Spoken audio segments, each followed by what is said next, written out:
We now move to a roll call before proceeding to the declarations of interest. The following members please indicate if they're present at the meeting, either in person or remotely. Councillor Armstrong. Present in the chamber. Councillor Brennan. Present in the chamber. Councillor Brooks. Present in the chamber. Councillor Cassidy. Present in the chamber. Councillor Docherty. Present in the chamber. Councillor Crowther. Present in the chamber. Councillor Curley. Present in the chamber. Councillor Daisley. Present in the chamber. Councillor Jackson. Attending remotely. Councillor Law. Present remotely. Councillor McCluskey. Present in the chamber. Councillor McCormick. Present remotely. Councillor McGuire. Present in the chamber. Provost Mackenzie. In the chamber. Councillor McVeigh. Present remotely. Councillor Moran. Present in the chamber. Councillor Nelson. Councillor Quinn. Present remotely. Councillor Reynolds. Present in the chamber. Councillor Robertson. Present in the chamber. Councillor Wilson. Present in the chamber. Are there any declarations of interest?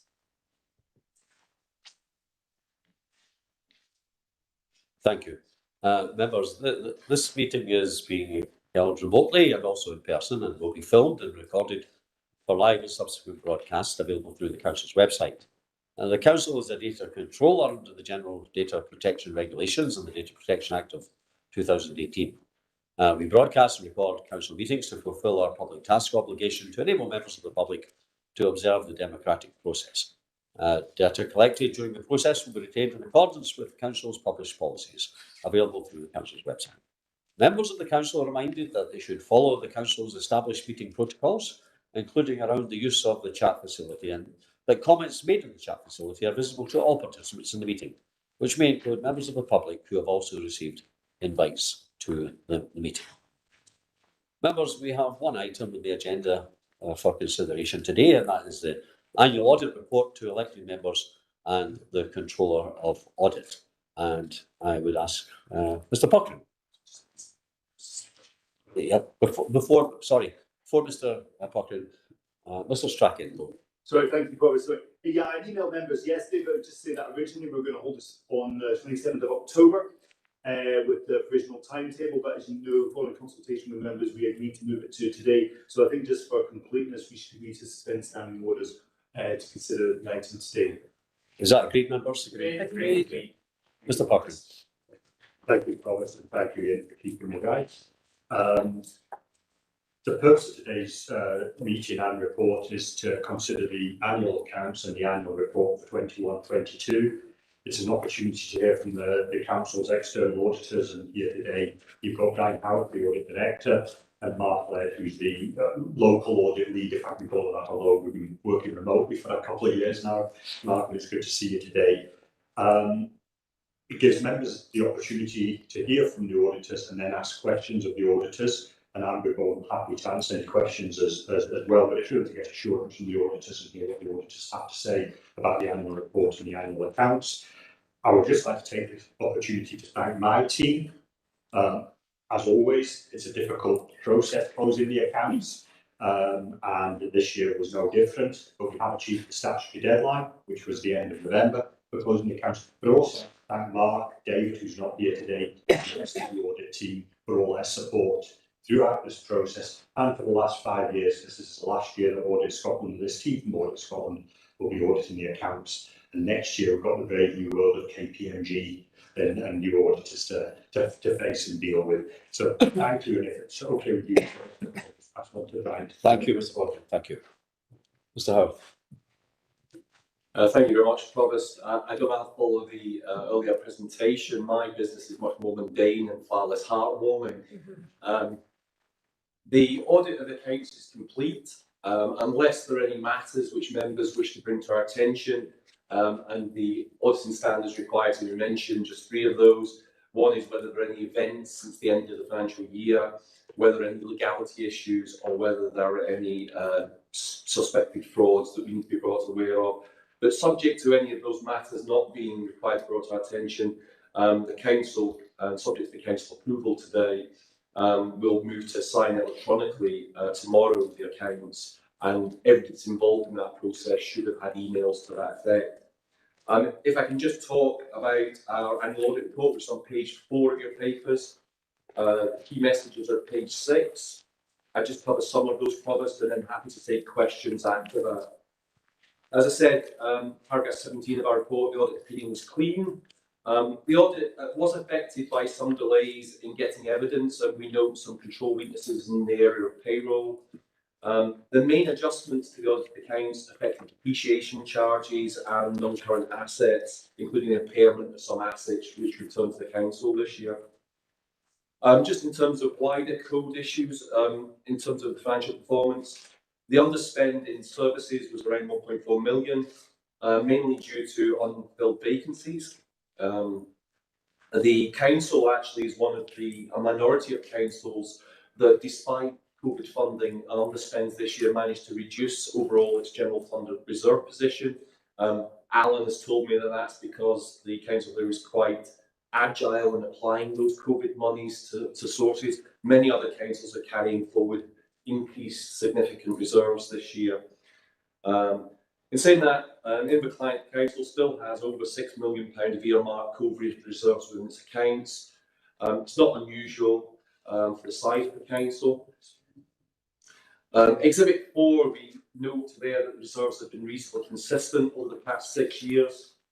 As I said, we haven't seen a significant increase due to COVID funding that we see at some other councils this year. Just talking about the future, paragraph 61, the 22-23 budget obviously includes a planned use of reserves, which is £4 million. And I think there's a current projection within financial budgeting that for an overspend of £2 million the current year. So there will be some effect on the free unallocated reserves, which we note at paragraph 64. Cost pressures are obviously significant across the councils and other bodies this year. That's paid and price inflation pressures and demand for services. So I guess moving forward, the reserves will come under pressure from those costs and demand pressures. I think it's even more important that councils across Scotland monitor the rate at which their reserves have been used up over the next few years. It's difficult to see, I think, until the dust settles on the effects of COVID and cost pressures, what that will mean for medium-term financial position until, probably a year or two hence. I'd just like to say, as Alan said, just thank members and officers from throughout the council, particularly Alan and his team, for the help and constructive engagement we've had. So over the last 6 years, our appointment was extended because of the effects of COVID. I've enjoyed working with officers and members here in Inverclyde Council, and just to say thank you very much for the time and effort that's been put into helping the audit. Thank you. Is there any questions from members to either Mr. Puckett or to the representative of Scotland? Thank you, colleagues. I can also just say thank you on our behalf, really, just for all the work that goes through to produce the accounts from our own internal team and you as external partners, because obviously it's really important that we perform our governance role in having documents such as this to sort of evidence that is really significant, and just thanks from us. The question I have is probably a Mr. Bucking question, if that's okay. And it's in terms of the paragraph about payroll. I was just wondering if there's any officer comment on that particular issue that's been highlighted by our external auditors.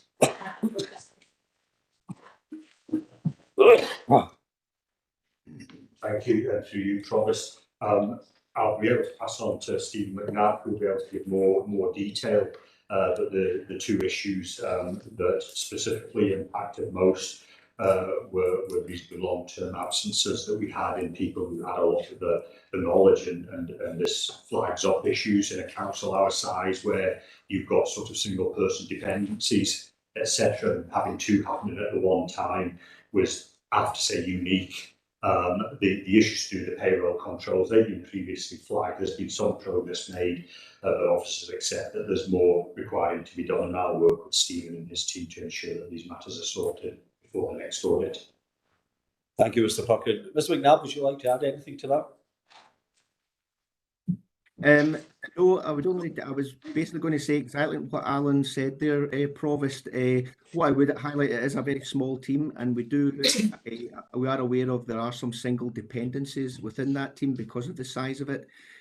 We are aware of that. It's on our risk register, and we're working to mitigate the risks associated with those single dependencies.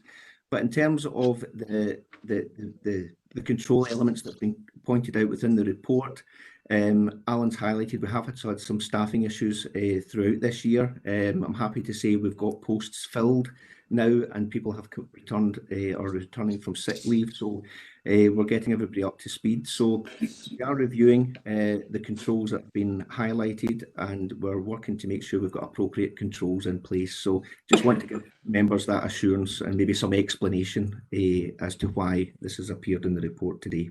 Thanks, Provost. Thank you, Mr. McNabb. Okay. And thanks, Provost, for allowing me back in. Can I just double check what the reporting mechanism will be back to us in terms of progress made? Because I would want to wait until the next audit report to determine what's happening. Thank you, Provost. Spoken.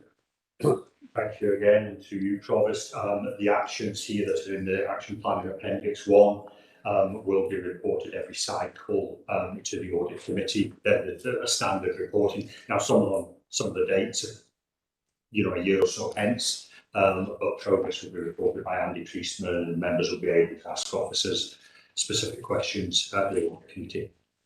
Thank you, Mr. Puckett. Councillor Clougherty. Yeah, thanks, Provost. My question was very much along the line of Elizabeth's. So it really is a question of resilience. So obviously, as we're going into this budget round, we know that we've taken a political decision to try and protect frontline services. But by doing that, we've obviously had an effect on the internal organisation of the council.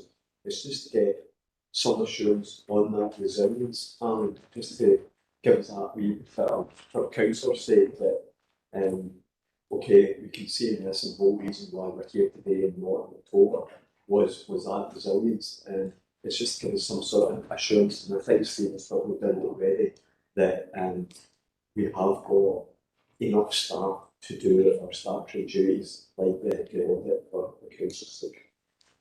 Spoken. Thank you, and to you.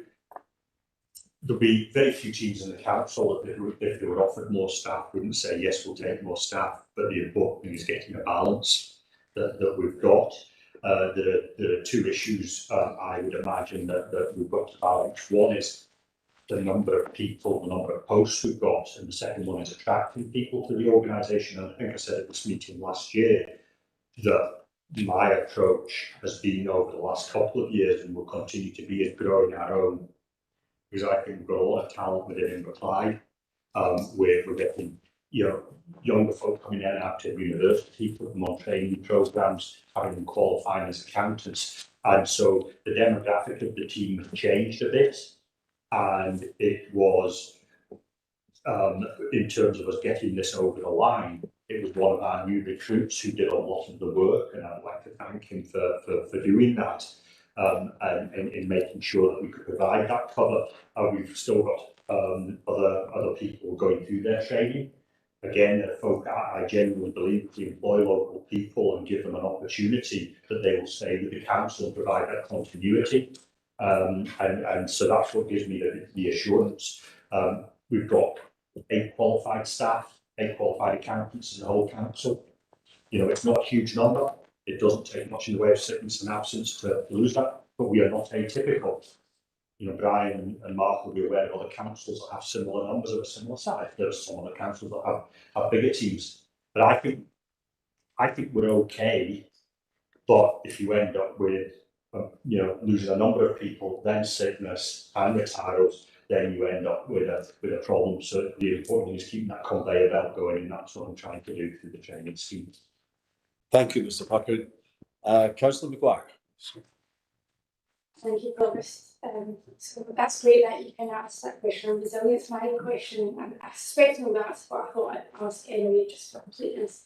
When looking at the best value recommendations and Appendix 1, the action plan, I can see that there's some outstanding remits or things that haven't been progressed or they've delayed. Can I just confirm that these are on either things like CDEPs or on action plans somewhere, and that will get through committees, the relevant updates? I'm assuming that is all yes. But I just thought I'd ask, seeing as we've got this audit report in front of us, that we can have a problem with, please. Thank you. Yes, I can confirm that the previous decision to stop reporting with the best value audit was 2017, and we agreed that rather than put a specific report around the best value action plans, that these would be added to the relevant CDIP. So the two actions that you're talking about, the city deal projects and the shared services, they're both incorporated in Stuart Gibson's environment regeneration CDIP. Thank you, Mr. Buckley. Councillor Wilson. Yeah, thank you very much, Provost. I would like to continue the theme of Councillor Robertson and Councillor Clockerty. I note that the auditors on page 10 and the main judgments do reflect on staff absences. Later on at page 30, number 90, revision of the local development plan has been delayed, and throughout the report there is a bit of a theme of shortage of key staff in many departments within the council. I noticed from the workforce planning briefing we're getting next week, in 21-22, with 101 people resigned for personal reasons and 94 resigned for career progression. So it's not all illness that's causing us to be short of people. People are leaving us. And it's particularly obvious in the local development plan, where we've lost numerous people to Western Bartonshire, another small council. And my question really is, what are we actually doing to enable us to pay the same money the Western Bartonshire are paying? They pay £5,000 a year more. They have a 35-hour week compared to our 37-hour week, which, if I'm an employee, I think the better deal is with Western Bartonshire. I was told the reason was why Western Bartonshire pay more is they're competing with Glasgow. Well, folks, we're competing with Western Barton, so we should pay what they're paying. So really, my question is, and it's probably even to yourself, Chief Executive, because I think this goes beyond personnel. I think it's a decision that needs to be made at CMT level in order for us to have the remuneration that's appropriate for our staff. Personally, as Vice Chair of Clyde Plan, people don't laugh at our local development plan. They pity me for what we've done, because we've got nobody there. There are people out there who object to the original plan, have not had a reply for 18 months. Frankly, we don't have the staff. 3 of our LDP staff and the very short staff have gone over to Western Barton. So, Chief Executive, I've just asked if you could give us some priority over the next year. Thank you, Provost. So, Through yourself, Provost, and thank you, Councillor Wilson. As you know, there is difficulties across the council in relation to recruitment and retention. We have a succession plan. We also have a workforce plan, which you're getting the briefing on. I think it is next week. Mm-hmm. There is no issue in relation to increasing salaries, but if we increase salaries, we'll have to cut services in order to do that. And we need to be very clear that, for instance, some of the examples you've given in relation to planning and planning officers, and there is a planning crisis across the country. And we went to our colleagues to ask them to share services in relation to planning policy officers and planning officers. Many of our colleagues, and they come back to say they also have difficulties and are using private companies in relation to planning. So it's a bit like the social work crisis. There's a social work crisis and there's a planning crisis in relation to key posts. Like Alan has said, we've got a succession plan in relation to things, and we are looking at where we can grow our own, where we can support people in relation to doing qualifications, where we can support people who have maybe recently done a qualification to have an incentive to come back here. But happy to ensure Councillor Wilson that the succession planning and the recruitment and retention is a priority of the CMT, and we're happy to bring something back. thank you, Thank you, Provost. Councillor Armstrong. Thank you, Provost. I think the Chief Executive has actually answered my point. The line that leapt out to me is at the bottom of page 30, where it says that the meeting the needs of the most vulnerable families and residents has seen a decline in 21-22. I'm certainly aware of the very extensive and imaginative recruitment campaign we've got on in relation to social work and social care posts, but I just wondered if there was any more that officers wish to say about that particular line. Thank you. As long as you Through yourself, Provost. Thanks, Councillor Armstrong. Kate may want to come in here, but there's no doubt that the pandemic had a significant impact on some of the most vulnerable families. We've seen an increase in the number of looked after children, and at the same time we've seen an issue in relation to the recruitment, particularly in children and families. Kate and Alan before her have done a sterling job in doing you'll have seen it on the STV. We've had a recruitment campaign for Inverclyde, probably one of the only small local authorities who's done something like that. In addition to that, we've created a training board in the Health and Social Care Partnership, which Kate has put 200,000 on a recurring basis to support staff, to give staff additional training and support to make us an attractive place to work. But the issue is we need to recruit the staff in the first place, and I know that Kate has some ideas in relation to targeting newly qualified staff coming out of university. Thank you, Ms. Long. Thank you. Is there any other questions? And there being no other questions, can we agree on recommendations that are on page 1? 3 sets of recommendations. Right. Thank you, members. Can I thank you for your attendance here today? Thank Mr. Cochran and his team most sincerely for the work they've done, and thank the members from Audit Scotland for their contribution, not just for today, but for the last 6 years. Thank you very much. Thank you. Meeting's closed. Thank you. Thank you.